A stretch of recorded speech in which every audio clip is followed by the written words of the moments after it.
Hello, how are you guys doing? I hope that you guys are having a great day wherever you are located in the world. If you are in Nigeria, happy month day. That's something I have to get used to doing because we don't celebrate that here in the States, but my people in Nigeria, happy month day. I hope that you guys are staying safe and are blessed. In the name of Yahushua HaMashiach, I want to talk to you today. I want to use this opportunity to educate and inform parents and grandparents about something that I'm learning has been happening for a while, for at least a decade or two, and I'm just being made aware of it. We need to be mindful as parents and grandparents. We need to do our due diligence and research when it comes to decisions that are being made for children and grandchildren, our grandchildren.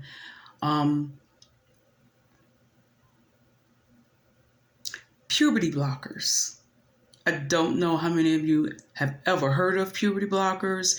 If you know what puberty blockers are, puberty blockers, before I get into the definition, all of us females have heard of other females that in their preteens may have began their periods pretty early, developed breasts really early in life, maybe as early as like 8 or 7 years old. And for those, I was one of those preteens that developed pretty early in life. I never needed a training bra. I just woke up one day and I had airbags in my face. And so it can be very traumatic and daunting and take away from the childhood and innocence of a child when the child is developed early in life. It is believed that the reason why children are developing at a faster rate in terms of going into puberty earlier in life is due to the hormones that have been interjected into foods. None of the foods and food products that we purchase at the stores or even online, most of the food that's out there is not real food anymore. It's not organic. It's not real food. It's not real fruit. Even the chicken and the meat, if you are a meat eater, the animals are being pumped full of all kinds of chemicals and steroids, if you will, I don't know, to make them grow faster and quicker or whatever. But all of that is taking its toll on our bodies. It is affecting the fetuses and the babies, how the children grow, how quickly they grow. And I do believe that that's part of the reason why. There's a lot of environmental factors as well. But I do believe the number one factor into why children are going into puberty at a much earlier age is because of the environment and the food products that even mothers and fathers are consuming. Anywho, with all of that being said, so when I was a preteen, there was nothing that can be done to stop it. That was something that you went through as a preteen. If you started your period at 7, you just started your period at 7. If you woke up one day and you had airbags in your face, so you thought, and your mom said, "No, baby, that's your breasts."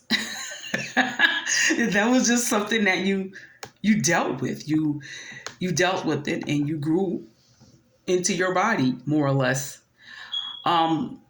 So, anywho, about 30 years ago, I want to say about 30 years ago, in 1993 to be exact, which I did not know, something called puberty blockers were created by doctors to delay the onset of puberty in preteens. For men, Puberty blockers stop the growth of facial and body hair. It prevented their voices from deepening. It prevented their shoulders from becoming broad. They prevented the growth of the Adam's apple. And it prevented the growth of their testes and their penises. Okay?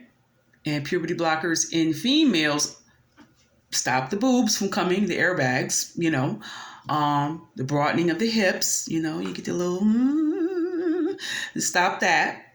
And it stopped the menstruation, stopped periods, or delayed periods rather. Some puberty blockers, I think, can stop it permanently, as long as you take them, okay? And it also prevented preteens from going so tall. How many preteens we know that are like super tall, okay? It stopped, puberty blockers are supposed to stop that.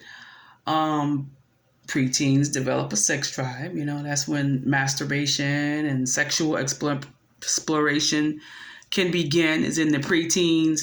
It stopped that natural sex drive from developing in preteens. They let you know that the sex drive itself is not something that God did not intend or did not create and did not intend to be in us. It's just something that we are supposed to control. And preteens, and yes, maybe even some children, will develop a sex drive. If unfortunately, there are some children that develop a sex drive early, and they may react to sexual contact like an adult because their puberty has been opened up. That portal has been opened up, if you will. A lot of things can bring that on. Like I said, I believe that the products that we consume as food, a lot of environmental factors can help bring puberty on much quicker than it used to, okay?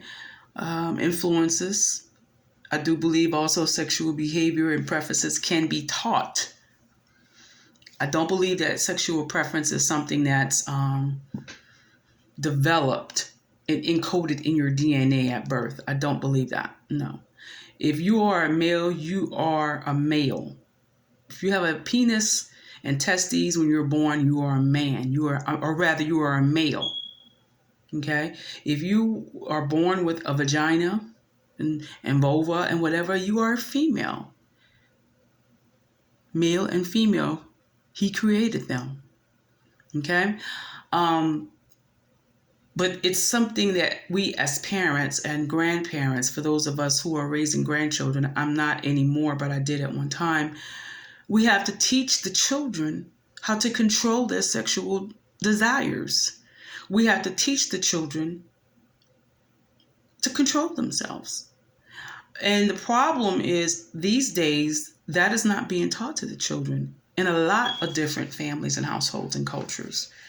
The children are being encouraged to explore their sexuality.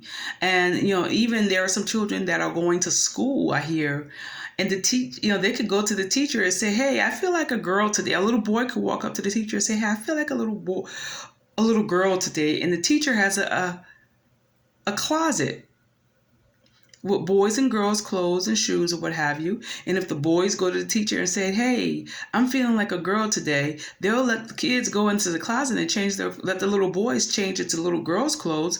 And there will be a girl in the classroom for that day. And they're not telling the parents that. They'll do that for the girls too. Girls go in there and say, hey, I want to be a little boy today. And they'll go in there and change their clothes into a little boy.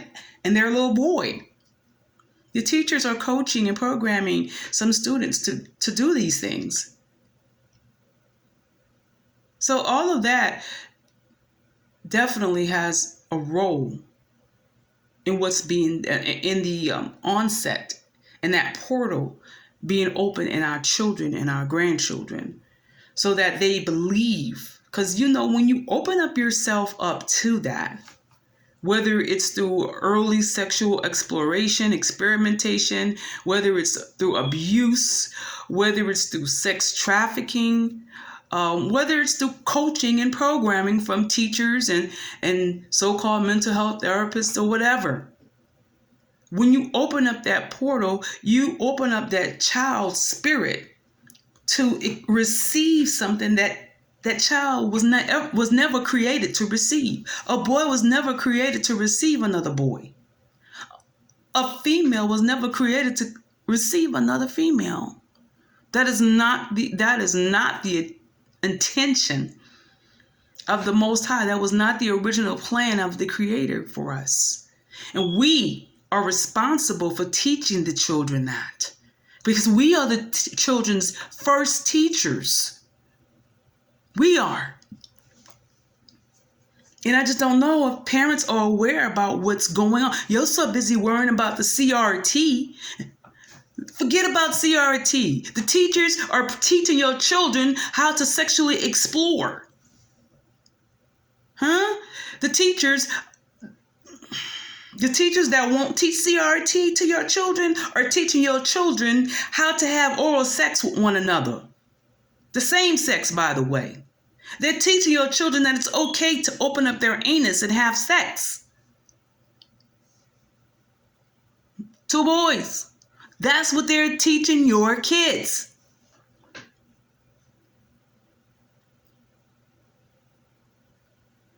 "30 years ago, they developed this, puberty blockers, so that they can prevent children from going through the trauma of growing up too soon." Okay? Fast forward 30 years later. All right? It was in 1993 that the first puberty blocker was approved by whom? Approved by the FDA. Hello. The FDA approved it. So that means if the FDA approved it in 1993, it probably was much sooner than 1993 when they were developing this. According to the OHSU.edu website, the U.S. Food and Drug Administration approved puberty blockers in 1993. They were originally approved to temporarily, do you hear that? Temporarily block or stop puberty in children who are going through it too early. Temporarily, y'all. Using puberty blockers can make your bones weaker, among other things.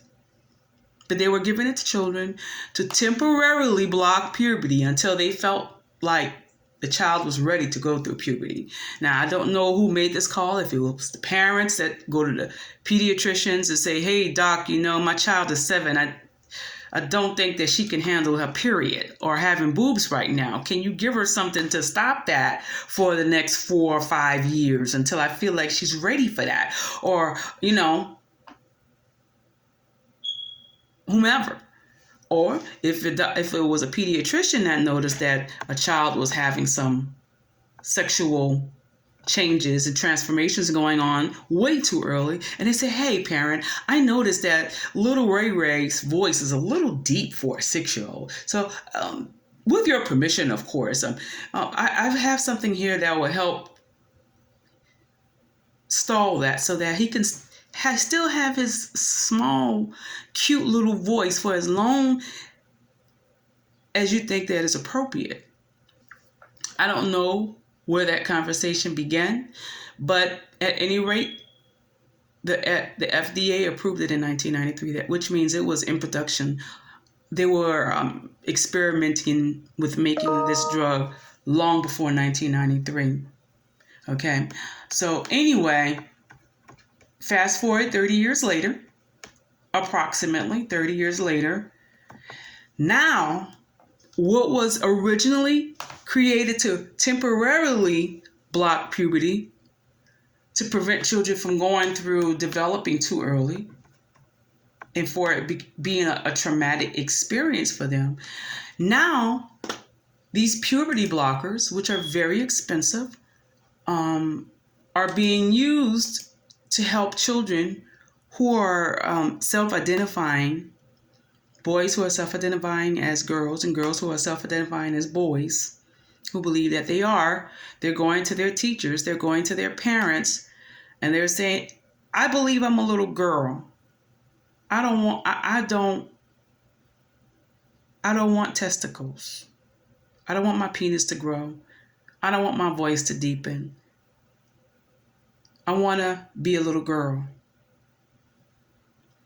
And people are listening to children about changing their sexuality, and the puberty blockers that were created to temporarily block puberty are being used as a first step in a transformation process that's supposed to end with a child totally transitioning and developing into the opposite sex, just because they feel like they are the opposite sex, and they felt that way for a long time since a child. And instead of the parent or the adult in the child's life actually saying, hey, I know you may feel a certain way, but our feelings change from day to day, sometimes hour to hour. So you can't make that kind of decision and say, I'm a little boy today and I'm a little girl tomorrow. You can't change your sexuality. It's unhealthy. And once you do that, you can't change it back. And you can harm yourself. You could actually hurt yourself physically. Nobody's standing up and saying these things to children. People are losing their jobs over this foolery.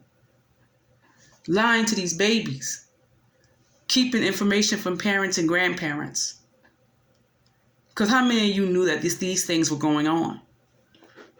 How many of you know that 20 years ago there were only a handful, maybe 20 to 25 transgender clinics? Transgender clinics offer a variety of medical services to the LGBT community. LGBT community can include children. Children can go to these clinics and receive puberty blockers. They can receive counseling and therapy. They can go through the whole process. If they go through their whole teenage adolescence on puberty blockers, and then they start with the hormone therapy where they block hormones that make women, like block estrogen. They block testosterone in men, the hormone that makes a man. Okay, they start them on hormone therapy. Okay, after the puberty blockers, and once they are of age, they could say, hey, I want to just totally do the sex reassignment.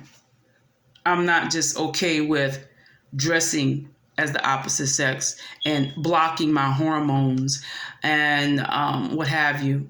Now I want to just put the frosting on the cake, if you will, and go through the ultimate transition. And this is just a wide range of services that they offer to the LGBT community. Now, don't get me wrong. Everybody has a right to affordable health care. But health care is not supposed to be exploited to promote something that can be harmful to someone in the future. And I feel like, by and large, not just as it pertains to healthcare to the LGBT community, but by and large, as a whole, the medical industry in this country, I can't speak for any other country because I was born and raised here. But from what I've witnessed and what I've experienced in my lifetime, the medical industry in this country has not, especially for those of us of Afro descent, has never been, it was never created, and no drug was ever created. Hear me, and hear me loud and hear me clear. No practice was ever implemented in the healthcare industry that was for the advancement and for the health and the well-being of Afro descendants.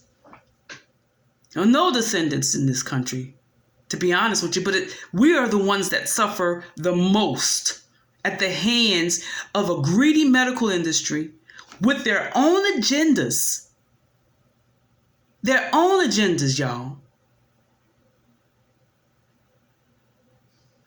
They've never done anything in the health industry that help those of us of African descent. Hear me loud and hear me clear.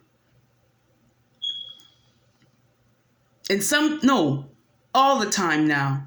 If you go to the doctor, you need to advocate for yourself. You need to arm yourself with knowledge. You need to know what they're doing, why they're doing it. And especially as it pertains to your babies and our grandbabies.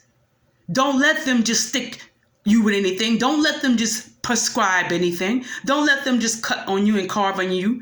And they don't have an explanation as to why they can't explain to you why they're doing what they're doing. They don't know you're not going to be able to do that thing until I understand why you're doing it. And let them label you difficult, let them whatever. It doesn't matter. But you have to advocate for yourselves and for your families now, my people. Because they've done this on the slick and on the slide for the past at least 30 years. And this has not just been affecting us. They're doing it to their kind too. And I'm going to tell you one more reason. I'm going to tell you another reason. This Roe versus Wade thing. Okay? They overturned it so that, yes, there will be, in our communities especially, there will be a whole lot more children that are unwanted. Or we're not able in our communities to take care of the children. And so do you know what the number one population among adoptive families, the highest rate of adoption are among same-sex couples? The rate of adoption for same-sex couples is 3.1% growth. And whereas opposite sex couples only adopt 1.1%.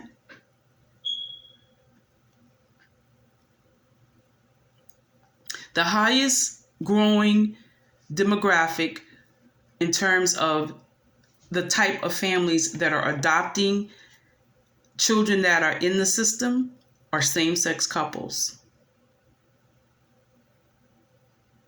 And if mostly our kids are in the system and we're not able to take care of them for whatever reason, there are a lot of same-sex couples that's going to grab your babies. And it ain't going to matter. If they're white, they're going to be like, oh, yes, come on, we love you. See, we're not racist. Oh, I'll even name you Tyrone. But they're lesbians. Tyrone has 2 mommies. Tamika has 2 daddies. And guess what? The child service agencies, if they say, well, they can't say, we're not going to place a child in this home, because then they're going to get slammed with a lawsuit from the powers that be that's pushing this agenda, y'all. They want to experiment on our kids and turn our kids out. And they do it to their own kids too, but now they're wanting to do it to our children too.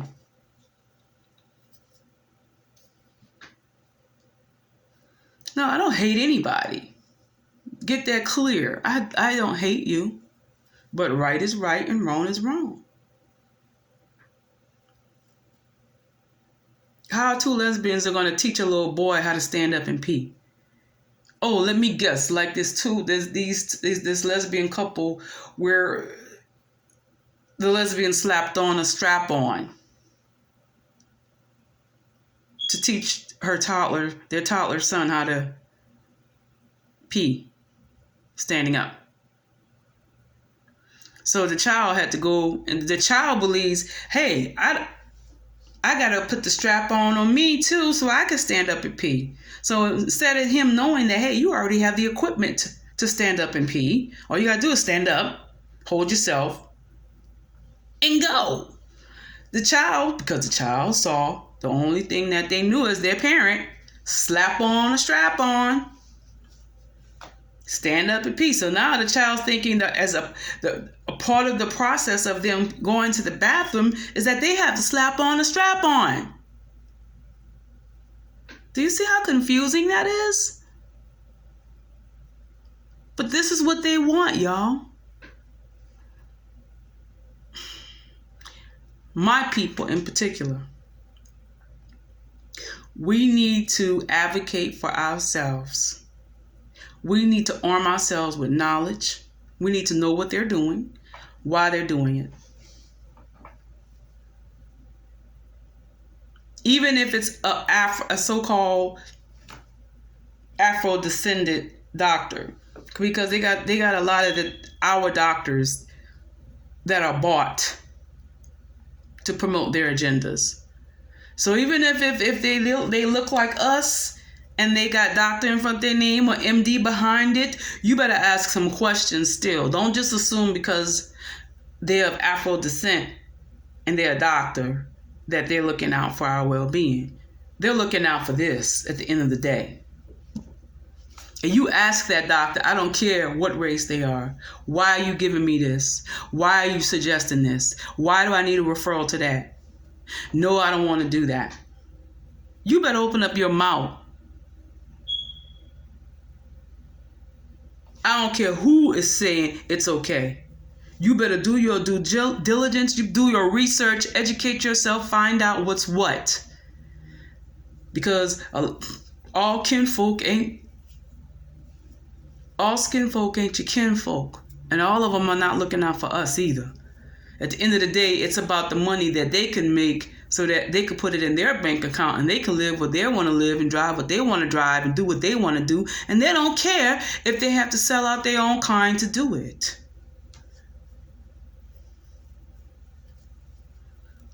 And you see one of our doctors talking about puberty blockers and all this and all that, you better run. That is not the will of the Most High. If you was born a male, and if you happen to be going through whatever you're going through early, just going through it, baby. You're going to be all right.